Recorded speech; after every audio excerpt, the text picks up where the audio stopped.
introduction, and good morning, fellow Toastmasters, new Toastmaster, and guest. Since this is my icebreaker speech, I thought I would bring a small gift, so I'll pass that around. You may take one or more. I believe that everything that we want in life is just outside of our comfort zone. And we can choose to default into life, or we can choose to create life by design. Who's with me on that? Life by design, right? Not life by default.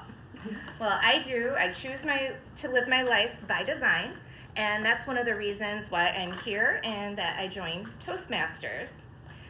I've been speaking to groups for 20 years as part of my business building strategy, and I've also been facilitating courses and workshops, but I want to get better. My goal down the road, not putting a date on it, but my goal is to up my speaking game to the level where I can get paid for keynote addresses. And I want to be able to be prepared, I'm being proactive, and I want to say yes to the keynote.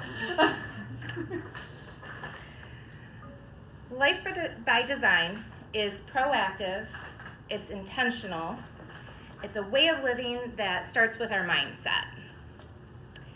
And life by design is a combination of disciplines that I myself have adopted so that I can live my best life. Now, what does this, it's a flashlight, what do you think that this has to do with intentional living? Focus. Yes, I was focused. I'll continue to be focused. So I love to read, and I love to read so much so that as a little kid, this got me into trouble because I would be under my covers late at night, reading my book, and that's okay because reading, when you're a reader, you're a learner, and when you're a learner, you're a leader. And so that's me. I'm always reading, I'm always learning, and as a lifelong learner, I'm very intentional about the material that I choose to read. My favorite time to read is in bed, right before I go to sleep. It's my way to relax and decompress. So at that time, I'm not reading any heavy material. I'm reading a light beach read, something that I can just detach from my day. I also keep books on my phone. I do that intentionally so that in a down moment, I can not go to my socials, but go to a book that is focused on faith or business or self-development. When I first started reading books on business and self-development, immediately I picked up on the concept of goal setting. When we set goals, we're supposed to use an acronym to help us, right? What's that acronym? SMART. So the S is for specific, M for measurable, A for achievable, R for realistic, and T for time-bound. Using goals has been helpful in my life. However, I had an aha moment a few years ago. Has anybody ever had an aha moment? That time where you're like, oh my gosh, why didn't I realize that before? And oh, well, that all makes sense. When I realized that my aha moment, my revelation was, okay, goals are good, purpose is better. At 39, this person, me, goal-driven, lifelong learner, I actually was really depressed and I was empty. And I couldn't figure out why. I'd achieved all my goals before I was 40, including paying off my mortgage. I should have been happy, right? That's cool. Well, you know what? It wasn't enough. And my friends who cared about me, Wendy was one of them, said, you need bigger goals. She was right. So were the others that supported that thought.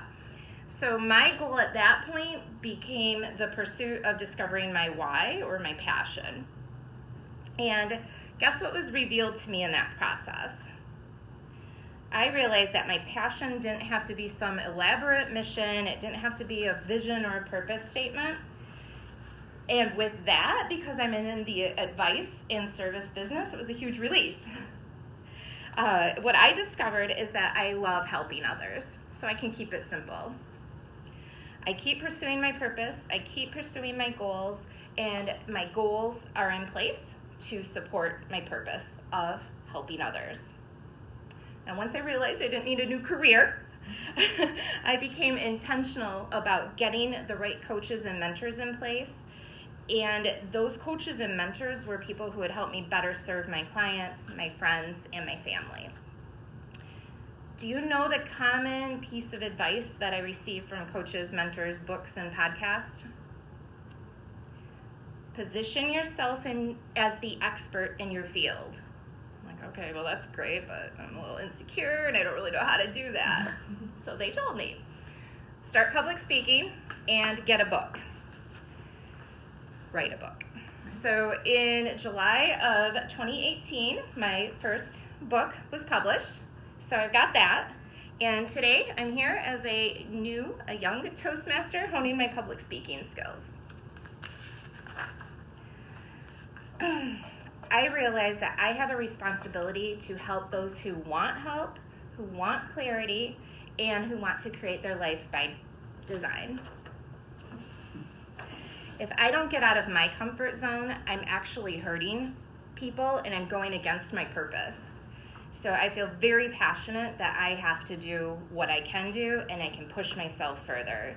If I don't do any public speaking, and I don't get out of my comfort zone, then I can't serve others at the highest level possible. I'm not defined by titles or labels. Who I am at my core is a person who loves learning, knows her purpose, sets goals to further her purpose, and is here to serve others at the highest level possible. Paraphrasing Zig Ziglar, you can have everything you want in life if you help enough other people get everything they want in life. I'm Melissa Myers, and my motto is Life by Design.